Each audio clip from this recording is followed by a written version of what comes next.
Alors test du coffre. Il y a le soft-top dedans déjà. Ouais Johan, ne t'embête pas, je vais garder ton chariot. Donc c'était le test du coffre. Faut partir avec madame, ses petites culottes, mais rien d'autre.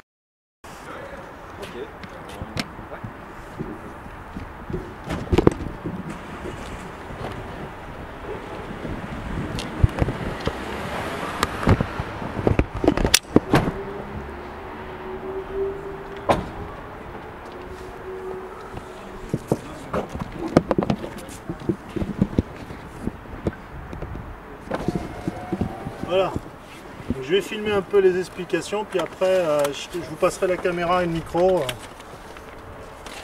c'est une push button transmission, also transmission c'est juste drive, park, reverse, neutral. Pour commencer la voiture, c'est simple. Vous tenez la clé, vous appuyez juste une fois sur le unlock pour faire partir le immobilizer. D'accord. C'est le... C'est tout au fond? Non, non, c'est au milieu. D'accord, au milieu. Et après, vous tournez la clé. Complètement. Ok. Faut complètement tourner la clé.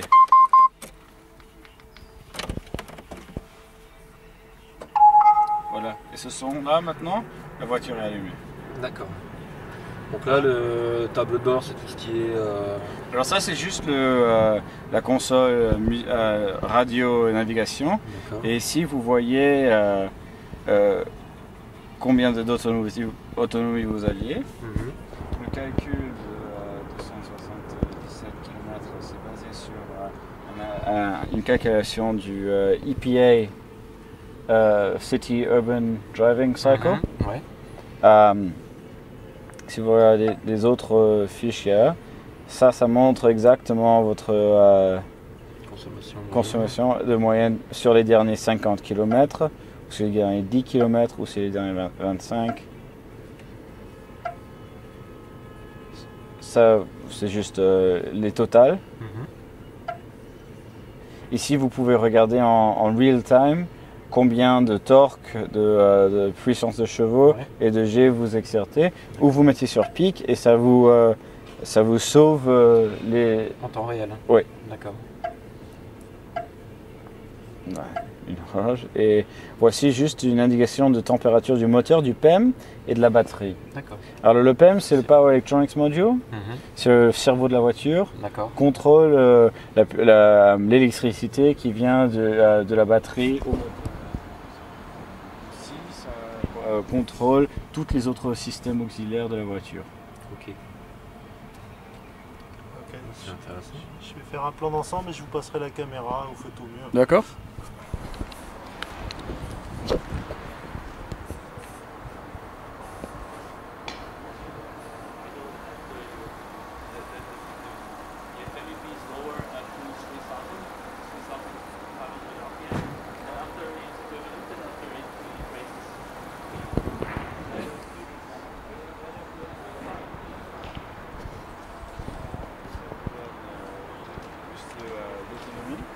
Et vous ne pouvez pas aller si vite. D'accord.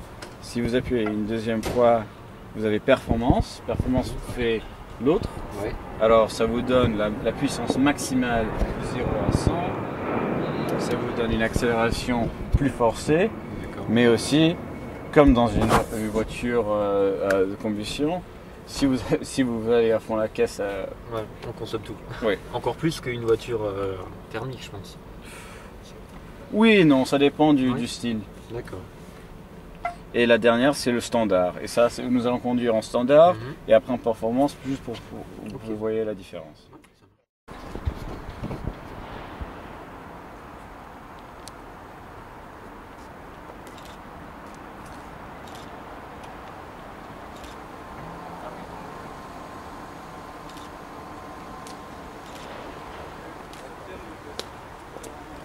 Stop. Je peux pas courir. T'es gentil.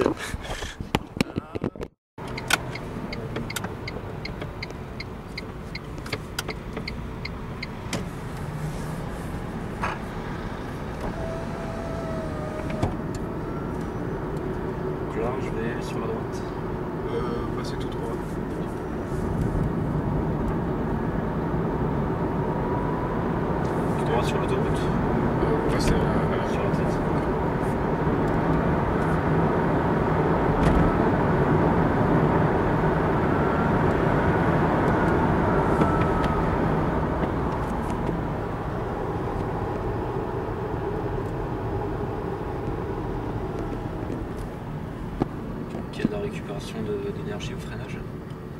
Jusqu'à 40 kWh. Maximum. Est-ce qu'on peut aller à la gauche? Là, non. Plutôt vers là. Sinon, je peux faire demi-tour un peu plus.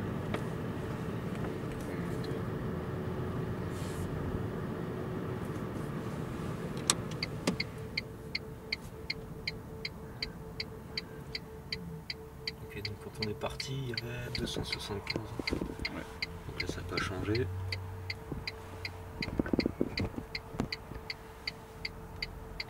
La voiture fait quel poids? 12 500 kg. D'accord. Une tonne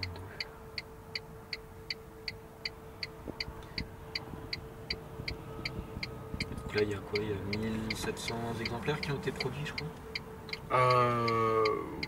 Oui, presque 1800 maintenant. D'accord.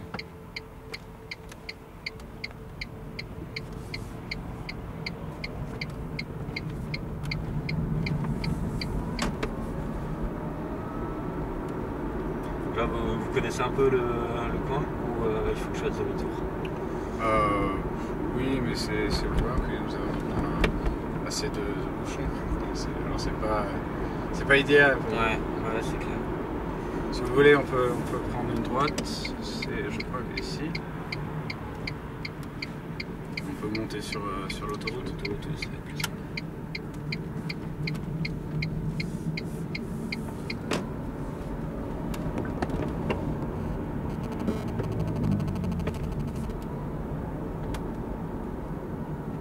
C'est bien ici à Genève, on voit de belles voitures.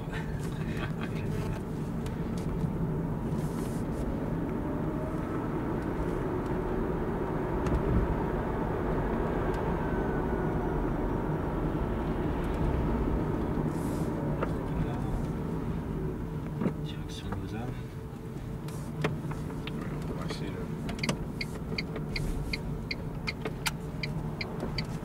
Comme vous saviez, avec la voiture électrique, il y a une accélération linéaire.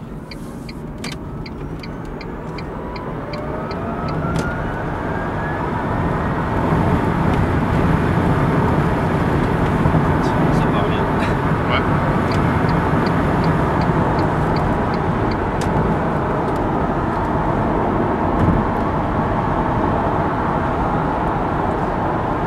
Quand l'indicateur monte dans le vert, c'est que l'énergie est récupérée par la voiture. D'accord. Et vous voyez, c'est exactement quand vous lâchez l'accélérateur, et c'est pas quand vous freinez. Ouais. Et ça freine directement. Alors en fait, vous développez une façon de conduire qui est en fait assez nouveau. On se prend au jeu en fait de vouloir recharger la voiture, d'accord. Aujourd'hui, les clients de la Roadster, c'est qui? C'est plutôt des... Pourquoi ils achètent cette voiture en fait? C'est plutôt un vecteur d'image, c'est plutôt parce qu'ils sont convaincus de l'aspect environnemental. Quels sont les raisons d'achat en fait?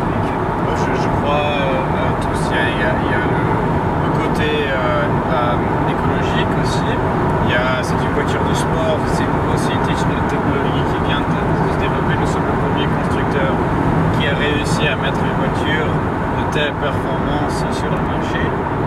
Il y a aussi beaucoup d'organisations qui savent le mérite de cette voiture en tant qu'outil de marketing et de presse. Mais il faut dire que la plupart de nos clients sont juste des personnes qui aiment les voitures ou qui sont fascinées de la mobilité électrique que nous pouvons présenter. Au niveau des batteries, est-ce qu'il y a une garantie? Alors la batterie est inclue dans la garantie nouvelle de la voiture de 3 ans ou 60 000 km. Nous offrons aussi un remplacement de pack batterie. Quand vous achetez une nouvelle voiture, vous pouvez échanger la batterie après 7 ans. D'accord. C'est quoi le coût d'un changement de batterie? Le prix? Ouais, le prix pour changer les batteries, enfin les packs batteries. Alors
Roadster. Je l'ai vu sur le web. C'est ce qui m'a en fait, ce qui m'a encouragé à lancer Automobile Propre, donc le blog sur lequel on intervient. Parce que je me suis dit là, il va se passer un truc et les voitures électriques vont vraiment décoller. Donc c'est un peu grâce à la marque Tesla que le blog existe aujourd'hui. Et j'en conduis une pour la première fois que maintenant. C'est bien, ça fait un peu trop long là. On avait lancé En 2009.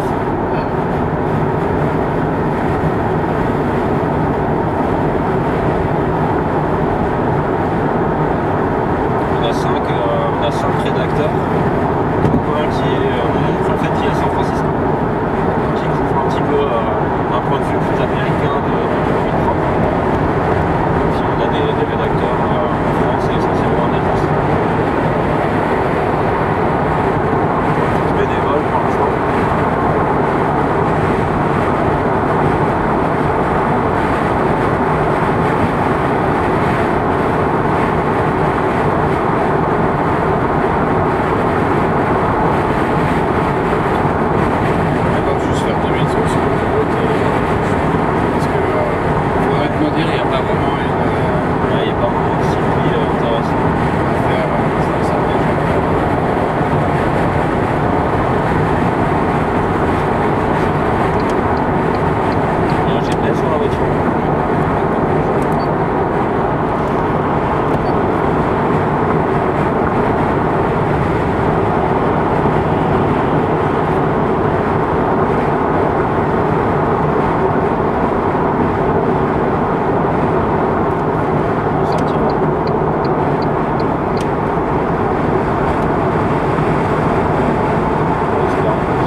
C'est pourquoi la charge normale? à 32 ampères, 32 ampères. 6 phasés. Et ça met combien de temps? À 6 heures 6 heures? quand la batterie est bien sûr de vide.